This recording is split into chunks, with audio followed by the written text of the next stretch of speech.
Good morning. तो फिर poultry science की जेआरएफ रिवीजन सीरीज़ में लेक्चर 4 देखते हैं। लेक्चर 3 में हमने कुछ कॉमन नोट देखे थे, ठीक है। थोड़ा बहुत वैक्सीनेशन के बारे में पढ़ा था, आर्टिफिशियल ब्रूडिंग के बारे में पढ़ा था और इनकी ब्रीड्स की क्लासिफिकेशन और कुछ स्पेसिफिक फीचर्स देखे थे और छोटे छोटे मीम्स बना लिए थे, राइट। एनिमल पिज़्ज़ा टाइप ऐसे छोटे छोटे मीम्स बना के अब शुरुआत करते हैं एक एक के बारे में पढ़ने में। जो इम्पोर्टेंट है वही पढ़ेंगे, सारी नहीं पढ़ेंगे। टोटल हमने 20 के नाम याद करे थे उस दिन लग के, ठीक है। थोड़े बहुत के हमने स्पेसिफिक फ़ीचर्स भी पढ़े हैं, लेकिन हम अभी सिर्फ़ और सिर्फ 9 के बारे में ही बात करेंगे, ठीक है। 9 ब्रीड्स के बारे में। सबसे पहले इसमें आता है असील। असील जिसको हम लोग इंडियन गेम या फिर लखनऊ का मुर्गा कह देते हैं। ये मेनली फ़ाइटिंग के लिए माना जाता है, फ़ाइटिंग के लिए बहुत ज़्यादा वो प्रोमिनेंट है। तो लखनऊ का मुर्गा, लखनऊ कहाँ पे है? यूपी में है, राइट। तो यूपी, राजस्थान, उसके आसपास लगते लगते आंध्र प्रदेश, वहाँ पाया जाता है ये। और इसकी एक्सीलेंट फ़ाइटिंग क्वालिटी के लिए जाना जाता है। एक्सीलेंट फ़ाइटिंग क्वालिटी है तो इसका स्टेमिना तो बहुत ज़्यादा अच्छा ही होगा, है ना। Majestic gate, right. एक तरह से इम्पैक्ट देने वाला गेट है, राइट। मीट टाइप ब्रीड है, कट के चाहे कितना लड़ो लड़ो कट के टेबल पे आओगे तुम लोग, ठीक है। इसका पी कॉम जो रहता है वो स्मॉल रहता है, firmly set on the head. और जो वेटल्स और ईयर लोब्स हैं वो ब्राइट रेड रहते हैं। तो जो वेटल्स रहते हैं और ईयर लोब्स में से ब्राइट रेड कलर के बना रही हूँ, ठीक है। बाकी जो बीक जो है शॉर्ट है, पी कॉम भी शॉर्ट है, राइट, ठीक है। बाकी चीज़ें शॉर्ट है, ये ऐसे है। ब्रूडीनेस बहुत कॉमन है। देखो, इंडिजीनियस देसी ब्रीड्स बेस्ट मदर्स होती हैं, है ना। तो फिर ये मोस्ट कॉमन है ब्रीड। इट इज़ मतलब hen is a good sitter and best mother. Indian mothers are the best, चाहे कुछ ही कह दो। अभी standard weight of the cock is 4.5 kg और हैन का अराउंड 3.5 किलो का रहता है, ठीक है। इतना देखते रहना, 3.5 किलो और 4.5 किलो इनका वेट रहता है। अभी आता है कि Kadaknath. Kadaknath is also known as Kali Masi, Kala मासी, ठीक है। कि मतलब कि ब्लैक फ्लैश होता है, काले रंग का इनका वो बॉडी होता है। तो इसको हम लोग कड़कनाथ या फिर काला मासी भी कह देते हैं, काला मासी। अभी इसमें क्या रहता है, जो कॉम, वेटल्स और टंग होती है वो किस कलर की रहती है? पर्पल कलर की। तो फिर let us find the purple colour. तो इनका जो कॉम होगा, वेटल्स होंगे और let's say tongue purple colour की रहती है। मैक्सिमम डिजीज़ रेजिस्टेंट ब्रीड रहेगी ये। डिजीज़ इंडिजिनस ब्रीड्स जो होती हैं वो वैसे भी डिजीज़ रेजिस्टेंट ही होती है, लेकिन कड़कनाथ सबसे ये होती है। इसका एक और भी था ना, अपन ने पढ़ा था कि lightest breed of the poultry in the world is Kadaknath. और हमने ये भी बोला था यार, इंडियन ब्रीड ही क्यों सबसे लाइटेस्ट है, वाइल अमेरिकन की सबसे हैवीएस्ट है Jersey black giant, right. It's meat having aphrodisiac property, मतलब कि इसके मीट को खाने के बाद एक तरह का सेक्सुअल डिज़ायर आ जाता है, ठीक है। Other aphrodisiac property to given like Viagra type लगा लो। It is also use for medicinal purpose breed है ये। इसका राउंड वेट बहुत पतली होती है, ये बहुत ज़्यादा पतली होती है, ये बहुत ज़्यादा पतली होती है। इसको इतना वो मीट के लिए यूज़ नहीं करते, लेकिन ये ज़्यादा वो बता दिया एफ्रोडिसियक, राइट। ये ज़्यादा वो बता दिया तो लोग 1.5 किलो वाला भी ले लेंगे। 1.5 किलो और 1 किलो इतना ही होता है ये, है ना।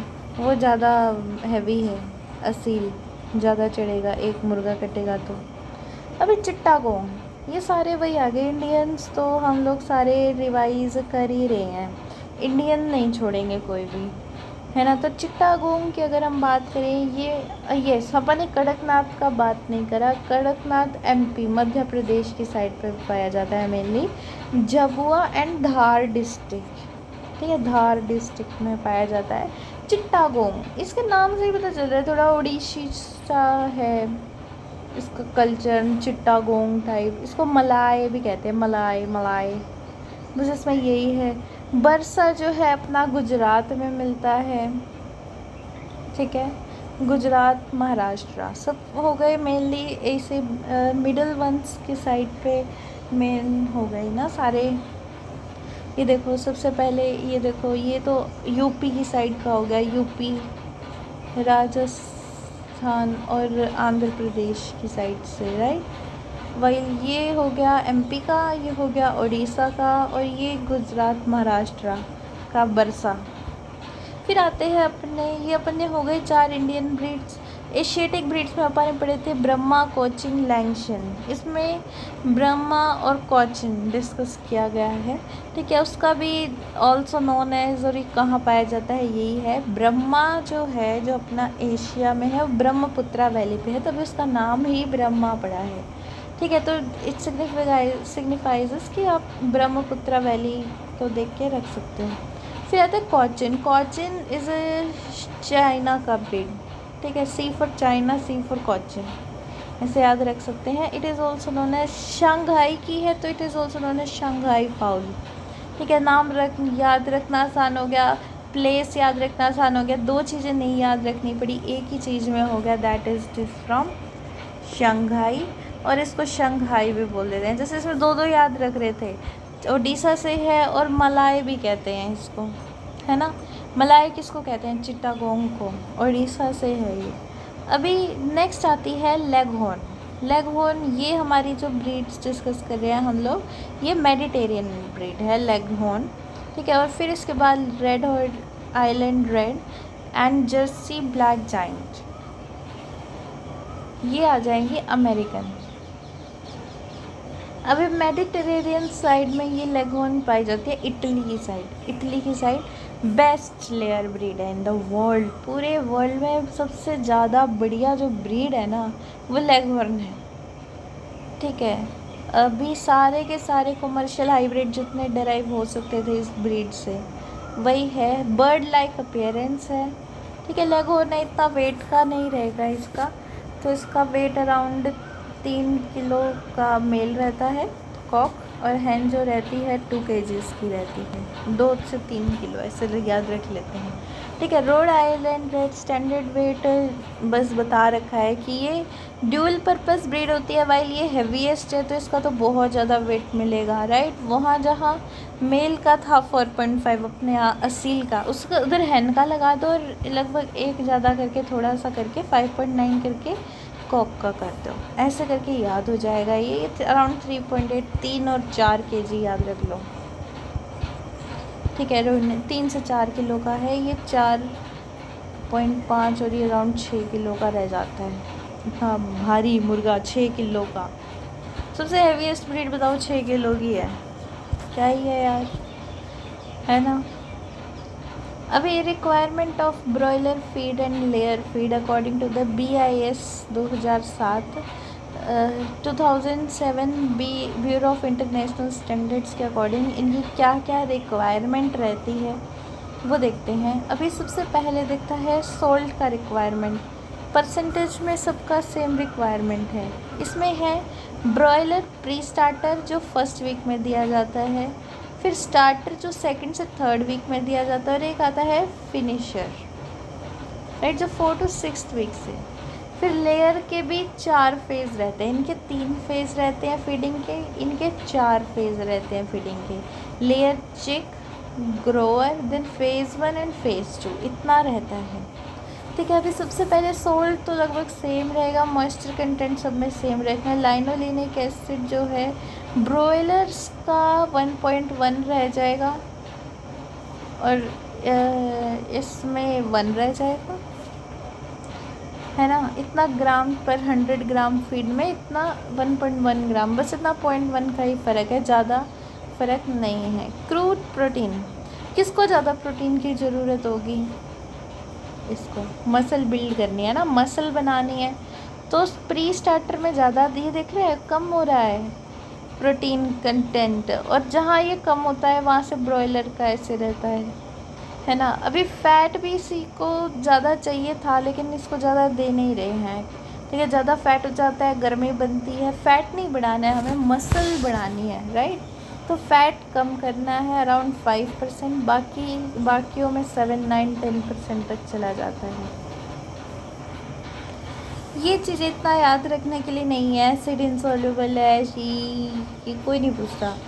कैल्शियम परसेंटेज, हाँ ये लाइनोलेनिक एसिड वाला है, थोड़ा सा यूँ कर लो कि इसमें 1% लगभग चाहिए होता है कैल्शियम। ठीक है, इसमें कैल्शियम ज़्यादा क्यों चाहिए होगा, और वो भी लास्ट स्टेजेस में, क्योंकि इसको एग लेइंग के लिए चाहिए होता है ना, एग शेल फॉर्म होता है। अभी फॉस्फोरस भी इसमें ज़्यादा है, इतना नहीं है। मेटाबॉलिक एनर्जी तो वही है, ज़्यादा खाएंगे ज़्यादा पचाएंगे, ये तो रहते भी लूज हाउसिंग सिस्टम में है, ये तो वो केज सिस्टम में रहते हैं, क्या ही एनर्जी रहेगी इनकी मेटाबोलाइजेबल, है ना। तो इतना समझ में आया है यहाँ तक। अभी तक मैंने ब्रीड्स के बारे में डिस्कस करा, सारी की सारी ब्रीड्स, सील, कड़कनाथ, चिट्टागोंग जिसको हम मलय भी कहते हैं, है ना। बरसा हमारी गुजरात महाराष्ट्र में पाई जाती है, ब्रह्मा ब्रह्मपुत्रा वैली के आसपास। Cochin Shanghai best layer breed in the world is leghorn and best broiler कौन सा है, ये है ना कॉर्निश टेबल ब्रीड्स कहते हैं इंग्लिश ब्रीड्स को, है ना। तो फिर ये है, अभी लेगहॉर्न इटली में पाया जाता है। Rhode island and Jersey black giant ये हैवीएस्ट ब्रीड है, राइट। फिर ये 3 फेज़ में है, ब्रॉयलर का 4 फेज़ में है, लेयर का।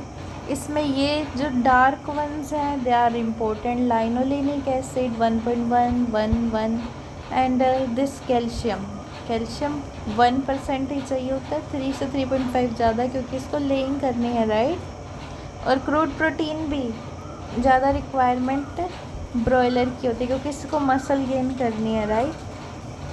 ठीक है, अभी यही है ना 22 से 24% की crude protein, while layer ration में 16 से 18% ही काफ़ी रहता है। इसे याद कर लेना बच्चों, ये बहुत इम्पोर्टेंट है, आ सकता है ये वैल्यू। ठीक है, अभी आगे देखते हैं, ये थोड़ा बहुत ये देख लेते हैं। हाँ, modern feed additives for poultry, क्या क्या फीड एडिटिव्स रहते होंगे पोल्ट्री में। सबसे पहले टू प्रमोट फीड इनटेक और सिलेक्शन, ताकि वो फीड को इनटेक कर ले। ठीक है, तो सबसे पहले चीज़ें उसमें क्या रहेगा, एंटीऑक्सीडेंट्स रहेंगे। ठीक है, फिर फ्लेवरिंग एजेंट्स भी डालेंगे, राइट, उसको फ्लेवर देंगे। फ्लेवरिंग एजेंट्स में मेनली आता है पोल्ट्री नेक्टर।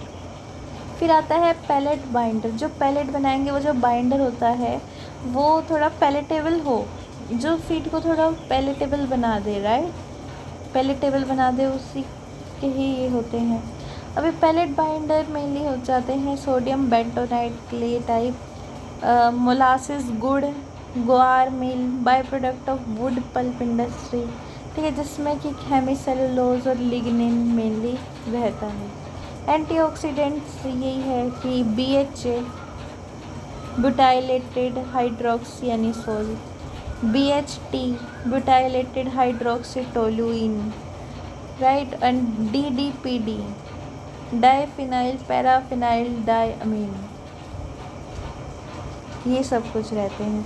अभी कलर को एनहेंस करने के लिए और उसका मार्केटिंग वो, तो ये चीज़ें ज़ेंथोफिल, मेज, मक्का, ये कलर और क्वालिटी एनहेंस करते हैं उसकी।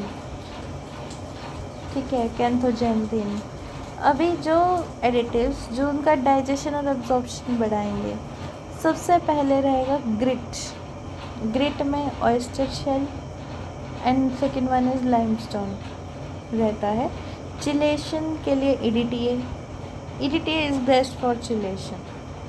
एंटीबायोटिक्स यूज़ कर सकते हैं, ठीक है, इनमें ताकि डाइजेशन अच्छा रहे, तो पेनिसिलिन्स और स्ट्रेप्टोमाइसिन्स। प्रोबायोटिक्स यूज़ कर सकते हैं, beneficial strain lactobacillus and streptococcus, ये दही वाला है ना लैक्टोबैसिलस। ठीक है, enzyme beta glucanase enzyme preparation such as argrozyme और डायाजाइम, ये एंजाइम्स यूज़ कर सकते हैं। एग्रोजाइम एंड डायाजाइम, ये एंजाइम्स की प्रिपरेशन है किसका, बीटा ग्लूकानेज, होता रहता है, ठीक है। फिर अभी आता है जो ऑल्टर कर दे मेटाबॉलिज्म को, दैट इज DES, डाईथाइलस्टिलबेस्ट्रोल और थायरोक्सिन, ये दो रहते हैं। अभी additives that alters health status, health, anti fungal, anti coccidial, anti helminthic, है ना। तो यही 5 चीज़ें, 5 तरह के एडिटिव्स हम लोग पोल्ट्री फीड में मेनली डालते हैं, जिसमें से सबसे पहले तो यही है जो पैलेटेबिलिटी को बनाए। पैलेट बाइंडर अच्छा होना चाहिए, that is bentonite, clay bentonite, ठीक है। लिग्निन, हेमीसेलुलोज, मोलासेस, गुआर मील, ये सब कुछ होना चाहिए। फ्लेवरिंग एजेंट में पोल्ट्री नेक्टर, एंटीऑक्सीडेंट्स डालते हैं, ठीक है। कुछ एनहेंस करेंगे क्वालिटी को, जैसे कि मक्का, जैंथोफिल। कुछ एडिटिव्स ये पूछ लेते हैं कि ग्रिट, ऑयस्टर लाइमस्टोन डालते हैं, EDTA, एंजाइम्स पूछ लेते हैं, ये इंपॉर्टेंट है। ग्रोजाइम, डायाजाइम, ब्रीड बीटा ग्लूकोनेज एंजाइम की प्रिपरेशंस हैं, ये भी पूछ लेते हैं ये कौन से एंजाइम्स की प्रिपरेशन है, ग्रोजाइम और डायाजाइम, राइट। अभी एडिटिव्स ये ऑल्टर करेंगे मेटाबॉलिज्म को, ठीक है। फिर ये हेल्थ स्टेटस के, थोड़ा सा बोरिंग सा लेक्चर था क्योंकि ये डाटा टाइप था। शुरू में अच्छा लगा होगा इसको, जैसे चिटागोंग को मलय कहते हैं, लेकिन लास्ट में आते आते तो बहुत ज़्यादा बोरिंग हो गया होगा। ये मेनली एडिटिव्स में ये है भी बोरिंग, इसको आपको रट्टा ही मारना पड़ेगा। अभी मैं इसमें ज़्यादा कुछ नहीं बता सकती, आप इसको समझ सकते हो कि हाँ कि फीड इनटेक को कैसे प्रमोट कर सकते हैं। पैलेट अच्छा बाइंड किया हो, फ्लेवरिंग एजेंट डाला हो, एंटीऑक्सीडेंट्स डाले हों, तो उसका जो टेस्ट है वो सही आ जाएगा। ये उसका दिखने का, कलर वगैरह के लिए जैंथोफिल वगैरह डाल देते हैं। डाइजेशन इम्प्रूव हो तो ग्रिट्स डाल देते हैं, जैसे कि लाइमस्टोन। कैल्शियम के लिए डालते हैं ये, है ना। चिलेशन करता है EDTA कैल्शियम का, ठीक है। बीटा ग्लूकोनेज एंजाइम, ये डायाजाइम, ये डालते ही डालते हैं। इसका क्या ही है वो याद करने का, ऐसा मतलब मगअप ही करना पड़ेगा ये सब कुछ। प्रोबायोटिक्स तो लैक्टोबैसिलस दही वाले से याद रख सकते हैं। एंटीबायोटिक्स तो पता ही है, पेनिसिलिन, स्ट्रेप्टोमाइसिन, है ना। तो ये चीज़ें करते हैं। अभी ये methods of sexing of chicks ये जो हैं ये नेक्स्ट लेक्चर में पढ़ेंगे। इसको पढ़ने में थोड़ा अच्छा भी लगेगा, है ना। ये थोड़ा बोरिंग सा था, लेकिन फिर भी अगर ना समझ में आया तो बताना, मैं स्टिल दोबारा कोई इन्फॉर्मेटिव या किसी शॉर्ट फॉर्म्स के फॉर्म में भी ये लेक्चर बना दूँगी, क्योंकि थोड़ा सा ही है और टाइम भी ज़्यादा है, तो कर सकते हैं आराम से। Thank you.